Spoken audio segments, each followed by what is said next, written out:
back at my studio, so to speak, my workstation, and we're going to finish the rest of this build. So I didn't get to cover the first part of this, and I am sorry for that, but I just kind of created it, and I was thinking about a butterfly type of thing. It was really hard to get the perfect shapes, and I did give you as good an indication as I could of these as I've gone through the process, but I didn't even know it was going to be worthwhile until I'd made the second wing and tested them both, and they both flew well. And well, now I have a trimaran. Now, just kidding.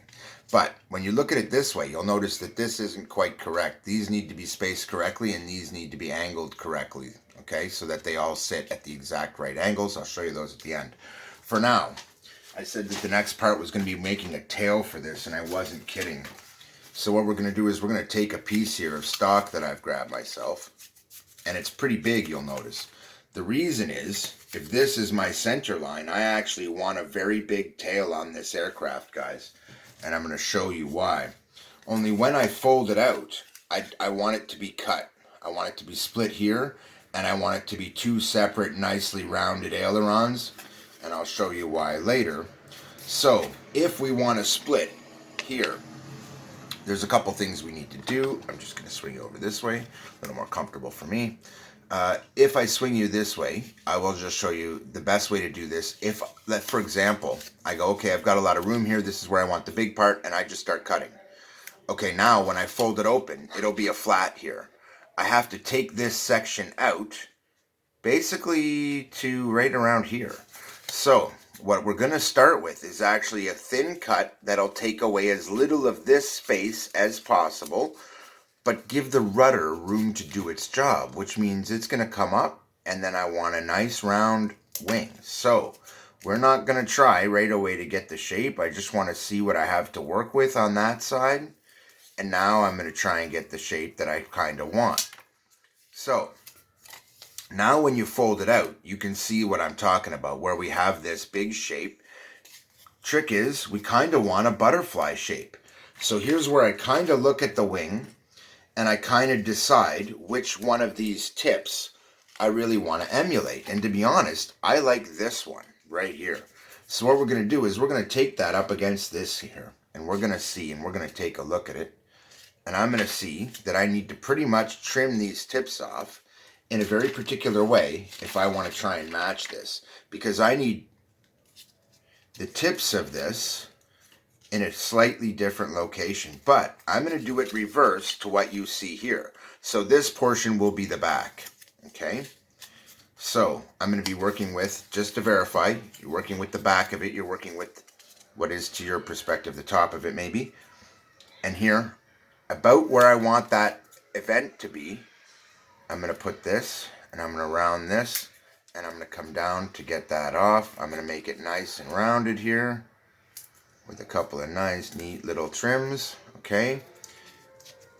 And now I'm going to look at it and see if that's more to my liking. And it is, a little. But now, we got to do the back edge. And the back edge is a nice, sharp point, but we're not going to do that. I do want it to have a little different shape, but I am going to modify. So, it's sort of based on the look of this. A little bit of all of these is kind of in this. A little bit. But it doesn't have, these don't have the angles. So now we're going to round it, and we're just going to round it enough that I can get this kind of an effect. And you'll see what happens when I open it up. I'm going to drastically change the overall effect of this wing with a few little clips and snips. And I'll show you what I mean. We can gradually and drastically change it if we want to. And that is basically what we want to do. Only in my case, I want to make a nice little feature to it and then round that one so it's nice and round this one so it's nice and round. And that is a little bit better, okay? And the reason it is these are actually going to be really big tail surfaces, and I don't want them just to come up straight this way, you might think, but I do, and I want them to be very progressive. So here's what we're going to do. I'm going to set the size of these ailerons pretty much together, you might think, but no. what you want to do is look at the point where they're going to need to pivot, which is right here. Because these are going to function as tail and elevator. Not quite. They're going to be ailerons and elevator, which is elevons. And elevons can be really cool because done right, you won't even know. Now see that? You want to have these lines be pretty much meshing up. So you kind of want to check them. But this isn't the final. This is just a rough, okay? But this is a good way to go about getting a prototype. So now, I take this guy. I put it onto this guy. And what do I see? I actually like the look of this. And I feel like this is appropriate. This kind of matches it. So now we've got that. We are going to shorten this spar as well. But now we're going to take enough material to make a vertical spar. Now for this one, we don't need to fold it in half. But if you do, and you like it, you get two. What if I wanted to have a V-tail? I have never done one with a V-tail before, and I've decided that I want to do one. So what I'm going to do is make this a very unique model so far in my lineup, because it will be the only triplane.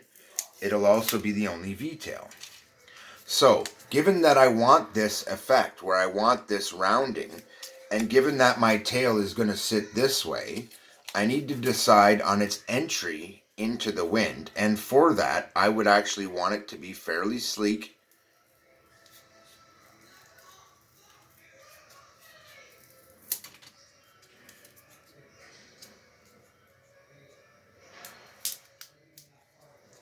And we're going to kind of make it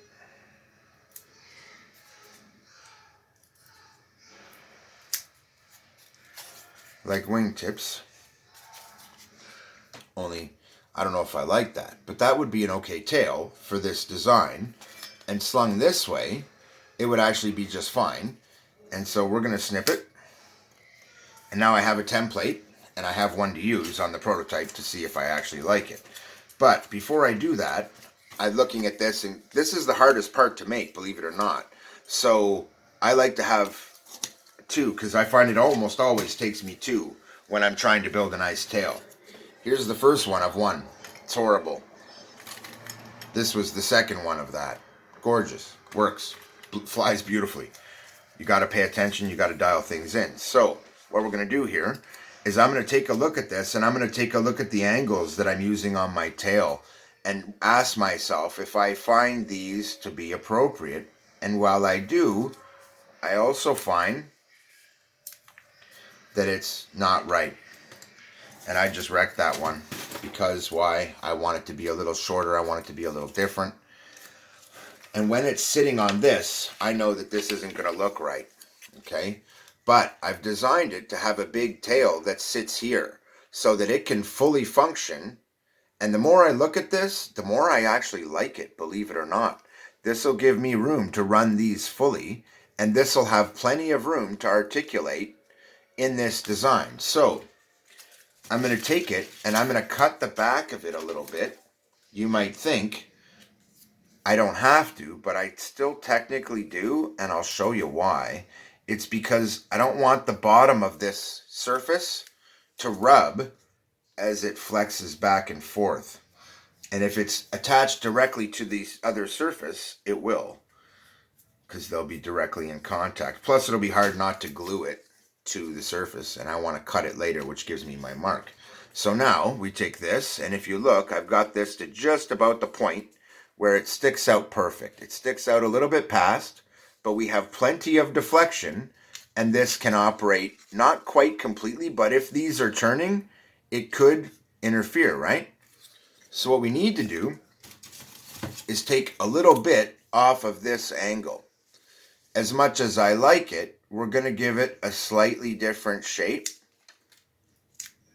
Make it slightly more butterfly-like, even in the process, and make it more closely match. And we could put them on like this. And it would be a very nice setup. And more importantly, if we mount them like this, I now have a little more room for deflection angles. Now, at the same time, I need to do this.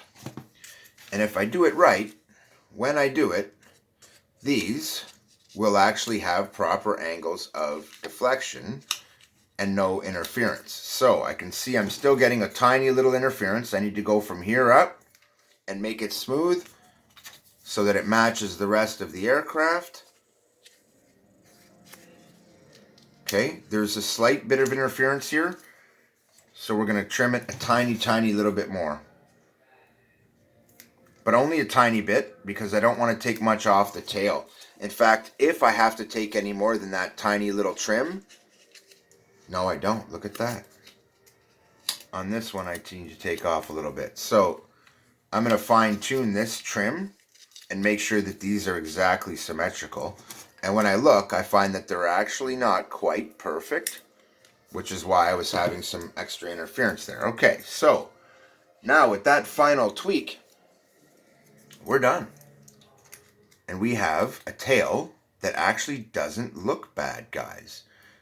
And when it's functioning, these will have full range of motion, like so.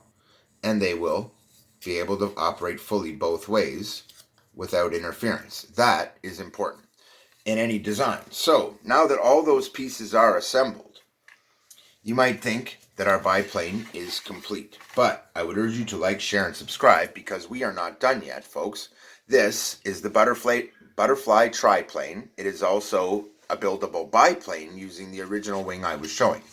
But what I'm going to do now is start to set the angles of these wings by placing my bracing. In addition, I have to trim down this spar because it actually shouldn't be any longer than this. I want it to have a fairly short moment, and the reason is it'll make it easier to CG, harder to CG when it's longer and the tail is way back here. In addition to that, when it goes to turn, the longer the body is, the longer the turning circle, and if it's short enough, I can just get it to snap turn. Bam. That's what I want. That's better for flying inside. So, all those things considered, I urge when you're doing a design, what I do, that you do what I do, and at this point I generally will take a break. Just like I took a break after this one, came at it the next day, and before I did it as a triplane, I did it as a biplane and spent quite a while with it built as a biplane before I decided on what to do and what this wing should look like. I wasn't sure, and I wanted to do different. Each has different tips. And in the end, they're all complementary and work together to make a really locked-in experience if you get the angles right and all that stuff. But this is going to be a more expert-level build, guys, just because of the shapes involved are not the easiest ones, but they are nice-looking, and they will work well as control surfaces. This one, nice, again, looking, but it also works very well and will be a great control surface. It's the right size for this size of aircraft. All that stuff being done, I can put this aside, and we are about to, because you may have noticed that I have another aircraft, and I wanted to show it to you. This is the one you saw in that last video, and all I've done here is clip this. But that made a huge difference to the look. It went from looking like a standard World War I biplane to a batwing. Very quickly, very easily. Now, that's not actually necessarily the look that I was going for, technically. And I'm going to show you in a minute what I do about that. So I'm just going to pull this tip over. Even though these wings are slightly different lengths, it works. So what we're going to do is we're going to match, because all I want to do is match these angles, right? So I'm going to pull it over. I'm going to make sure that they do match. And I'm going to come in here like this. And when I get to this point, I'm going to round it. Just like that. And I'm going to work that a little more and make it so it's nice and round. Okay. Now I'm going to do no more than that on the other side. So I'm going to come over here. I'm going to match my tips. I'm going to start in about the same place with the goal of putting off as little material from here as I possibly can in the course of that. Okay. And now I have both done. They are both folded in the middle, and this is the point where that becomes really relevant, because now you got to, once again, like you did at the beginning, match your tips. and now come around here and see where these are not correct and repair them both with one firm sweep motion of thine wondrous hand. And now we have a much nicer wing that looks more like a bird than it does like it did before. And this is one of the keys to getting a bird look right. It's to getting the symmetry, believe it or not. A lot of people don't know how important symmetry is to the look of a bird. But when you really look at a bird, they are symmetrical, guys. They bring new definition to symmetrical. Take a look at their feathers. So again, we're just doing the exact same procedure here and making sure that these line up correctly. And then we're going to smooth them. And look at that. Now we've got our nice round wing tips. Okay?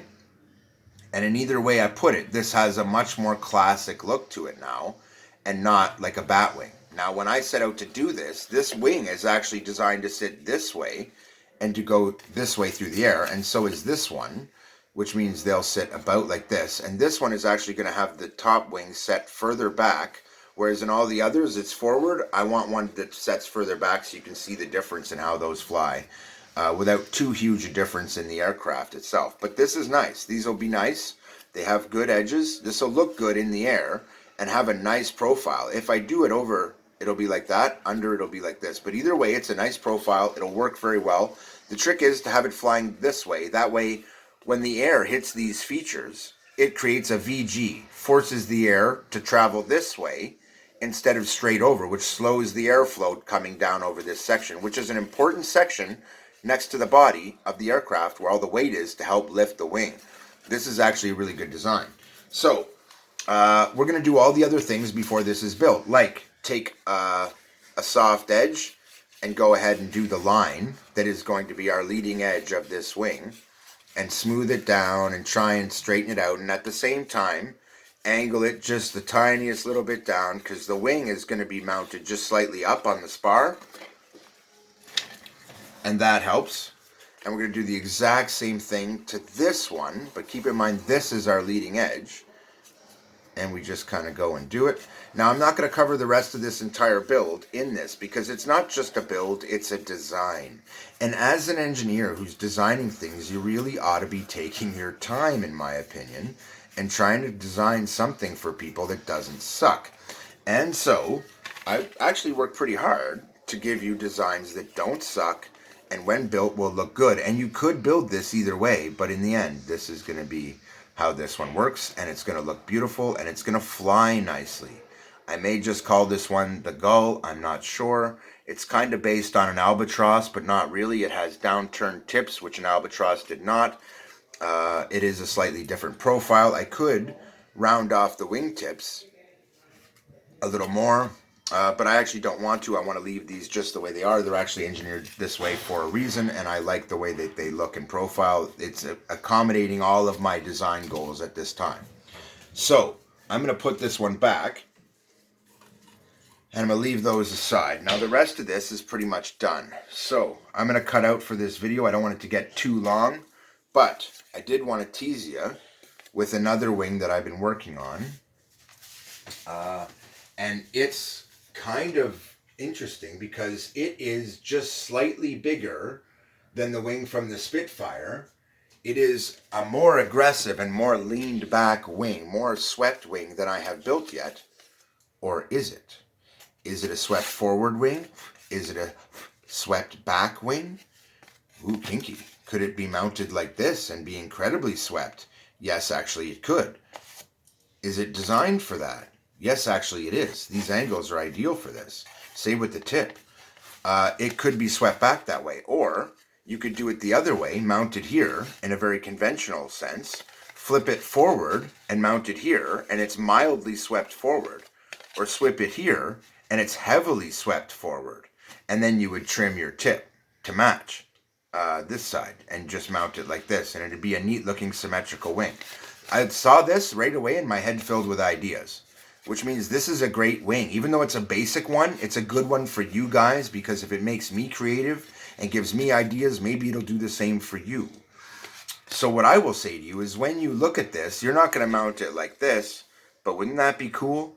What if it was a biplane and I had one wing like this on either side pinned forward, and on the other side, one this way? I could make a really sick X-Wing fighter type plane out of this wing. In fact, it keeps giving me really cool ideas, so I thought I'd show it to you.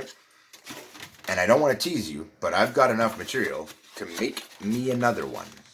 And so, it is now inevitable, officially. I am building a plane based on this, and it will be a bigger plane. Give you some dimensions here. We are looking at its widest point, just under 7.5. It's actually just barely shy of 7.5. And then I don't really know how much else to give you here because it changes pretty substantially down to the tip. But this should give you guys some indicator. Just let me make sure it's in camera focus. From the highest point to the highest point, like I said, it's right here. It's just over 7. But that'll make for a 14-inch wingspan if it's done certain ways. But swept back, it will not. If you look swept back from this angle to here, you get just barely 7 inches, which does make it technically right now my biggest wing. The others, because I've been aiming for 12 inches, they are not. This will be a 14-inch wingspan more than likely. And as you can see, if I do it like this, it extends the wingtips. This is actually very interesting. And I could do this a variety of ways. I'm still contemplating how exactly I'm going to go about it. But in the end, I may trim this one down a little more so that if I mount it this way, it doesn't mount as far forward and mounts instead like this. And I could see me doing something like that because it'd look sweet. And the wings together as a biplane would be very nifty because this part would be bent down and they'd be on the slat. And I would just bend this piece down on the front 2 wings, and on the back 2 wings it would be reversed. So this part would bend down and glue to the slat, and then they'd be reinforced. I could do something like that. Anyway, that's kind of Creativity 101. This is a design series, guys. And it's not here to just show you how to build my stuff. This is why there are not really complete build videos as you might expect, but rather a creative process where you watch me design this series that I'm going to be coming out with eventually. So, this is my plan. This is what I'm dedicated to. This is going to take time, but it's already taken months, and I don't mind. This is what I love to do anyway. So it's fine. I've been doing this kind of stuff for years, and I love it. And I'm not going to stop just because I'm broke. In fact, I can still contribute, even though I can't afford to put RC gear in my stuff right now. What I can do is design. And once I get my RC gear sorted out, which I will in the coming months, I will have so many cool designs that I can start experimenting with. It's going to be great. And you guys are going to get to watch, and you'll see which ones work and which ones don't, and why, because we're going to cover that. I'm the type of guy where if there's a problem, I don't just walk away. I solve it. I actually understand the physics well enough that so far every single one that I have glide tested glided well. Even the worst one had a perfect glide path as far as that goes, and it did not tip stall whatsoever. It came straight down, but it came down a little faster than I would like. These are supposed to be slow flying aircraft, and if it has to land at that speed as a glider, basically when you look at it as a glider, if it comes down really slow, when you back off the throttle, you'll be able to land that slow. If you pretty much, because the gear is so light that's going in, and they have lots of lift. But if you're looking at one like my original straight shot, it comes in so fast that it really is like a fighter plane. I mean, if you wanted a scale fighter plane, it's amazing for that. But I'm not trying to build you a scale fighter plane for inside. It's too fast to fly inside. The speed it needs to maintain makes it inappropriate for beginners because it's right around your walking speed. You'd have to fly it at least that fast. I actually want this series to be able to fly slower than that. One of the reasons it's designed the way it is to have lots of lift so it can fly. This is not that. This will never be that. This is something else entirely because I've been having ideas. I also have a whole bunch of other stuff cut. And I'm going to set up another fighter that is like this. That's World War II type. I already have all the wings cut, the tail surface is cut, everything is set aside for it here. In fact, when you look around my workstation, you see that in one place after another, I have all this stuff tails built, all kinds of stuff, ready to rock and roll. And the reason is I have so many aircraft that aren't built yet that I've designed that it might surprise you. I've only shown about 13 and I've got 25 built, including this one. And this one. And this one. And this one. And this one. And this one. And the list goes on. Oh yeah, and these two. And then all these. And I just keep working because I keep coming up with ideas. In fact, I'm still working on building ideas that I had 2 months ago that I haven't gotten around to because every time I go to build something, I get a new idea. Keith out.